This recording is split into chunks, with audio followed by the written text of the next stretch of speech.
All right, so here we have our flatting. We've started it. We're using kind of bright colors that are easy to select. One last thing for flatting. What if you can't use a contained shape?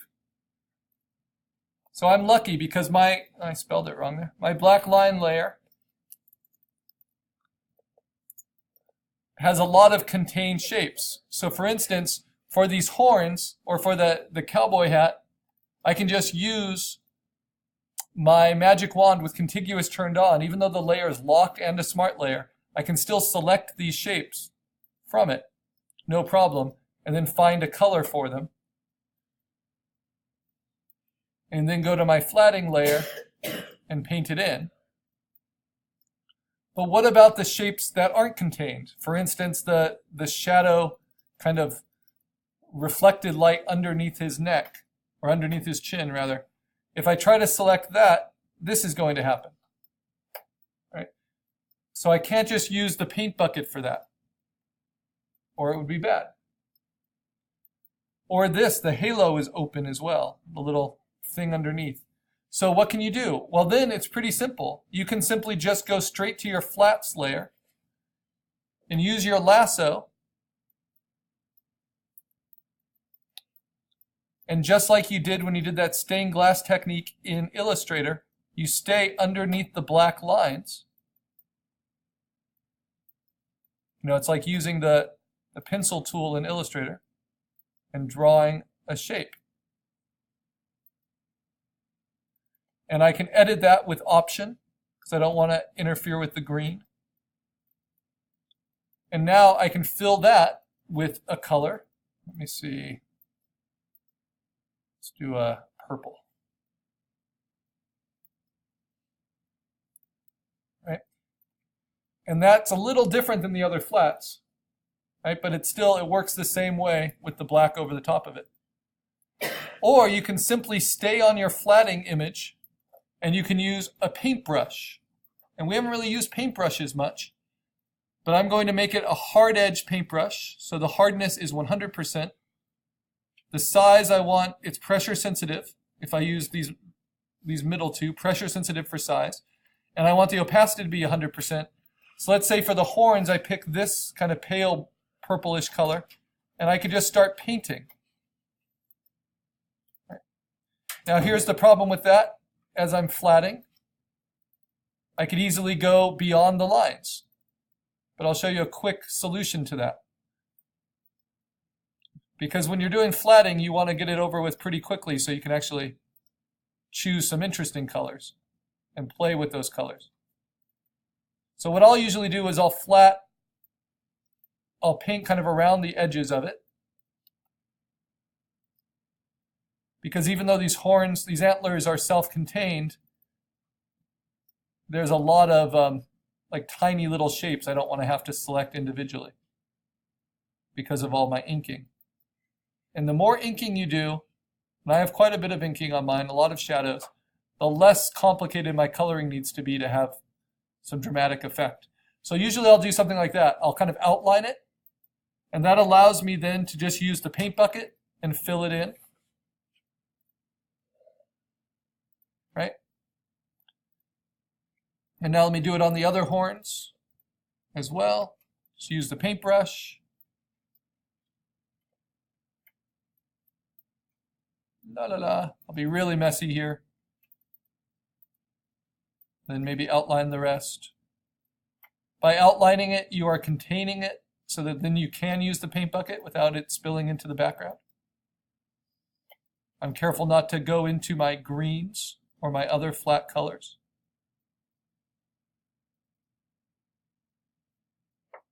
But I'm way outside my lines.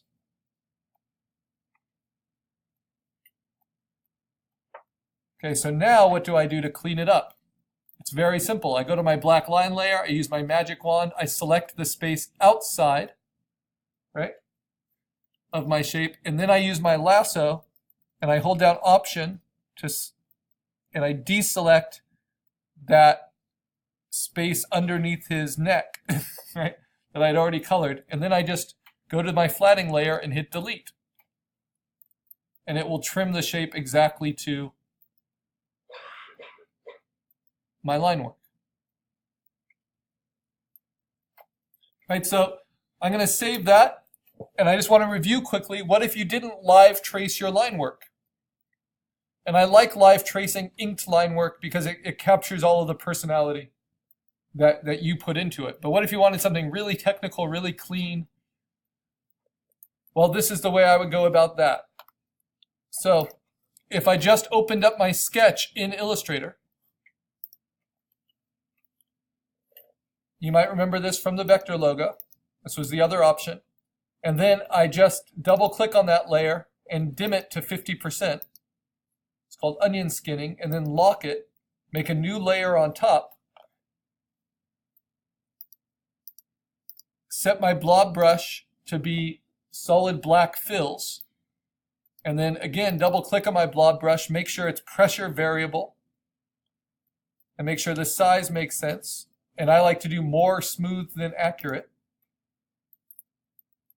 And now I can just start inking.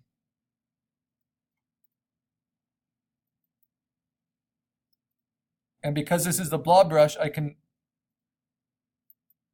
get pretty fine control, and it will just keep adding to one shape as I go.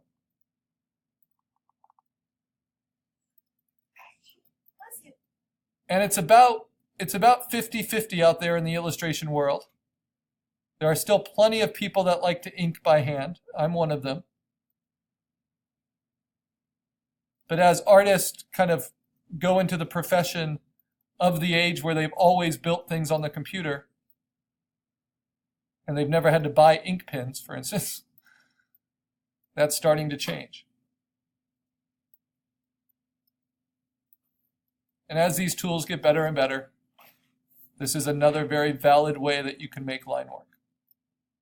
Of all the jobs I've done vector line work like this on maybe 20 jobs or so out of over 1,000, professional illustrations. So I still find it a lot faster to do sketching by hand and inking by hand. But coloring, I am a big fan of digital coloring because of the versatility it gives you. And I think it gives you a little bit more speed. But if I want something to look like watercolor, I'll still tend to reach for watercolors. But I'll scan my line work first.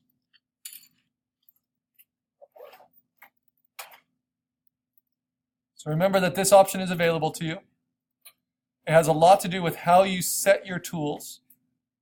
And the people that do this the most invest in more expensive interfaces.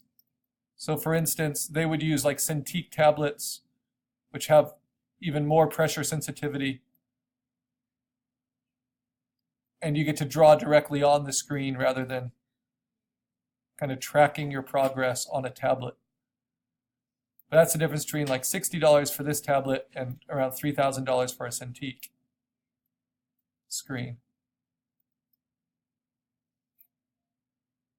But the tools do make a difference. Now, the advantage of digital inking is that I can just easily edit this, right? Whereas with an ink pen, I have to edit it in the computer anyway to clean it up. So this just gives me my vector right from the beginning. And I think it depends a lot on your technique. If your technique has a lot of hatching in it, like mine does, it doesn't make a ton of sense to build all this up with vector shapes, right? But if I'm doing kind of clean, technical line work animation, this is a pretty good way to go. All right. So I just wanted to remind you of that. There are several ways to get clean vector line work. But once you have it, now we're dealing with the coloring of it. So let me see if I can finish off flatting now. The halo is another kind of tricky area because it's open right there. So for this, I'm going to simply go to the flat image and paint in a color. Let's see, what haven't I used? I used a color like this. And basically, I'm just going to draw right over the black lines.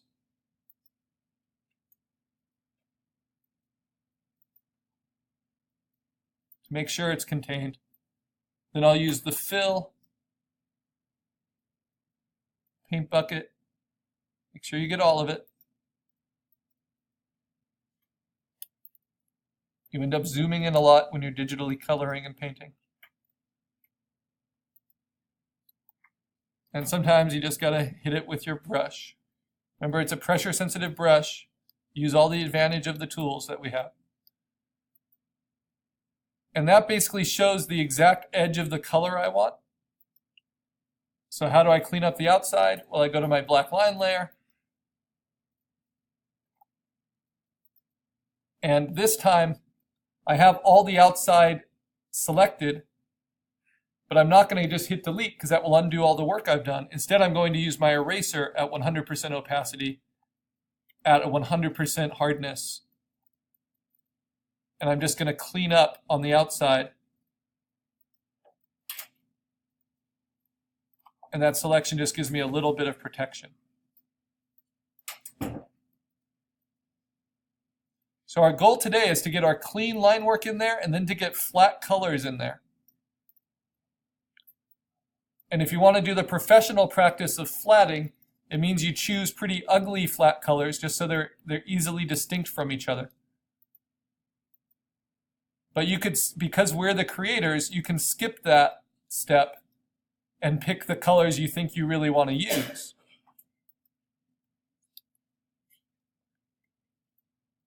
The reason flatting artists use really day glow colors is just so they're easy to select, because they're a third-party worker on it, right? Okay, so what I want to do, this is actually what I call the kill whitey phase. It's easy to remember. And so when I'm killing whitey, I'm basically trying to get rid of all the white in the image itself, because all that white represents empty space, right? It can be helpful to create alternate backgrounds. I'll usually fill one with gray and lock it, and fill one with black and lock it. So you can really see what color you're actually adding in. It's easy to forget that all those blacks were, or all the whites in the original design are not really whites, right?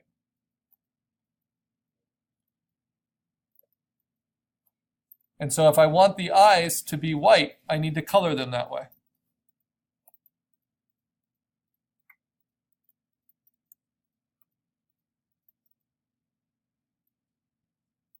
See, I'll make them a pale pink. That'll be creepy.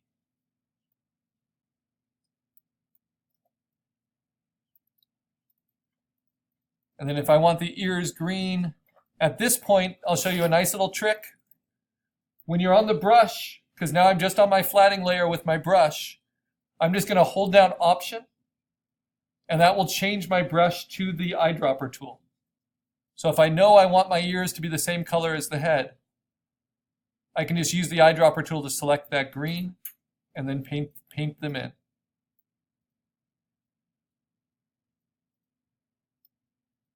Very simple. I actually like using pretty out there flatting colors because it makes me take the color a little bit more seriously.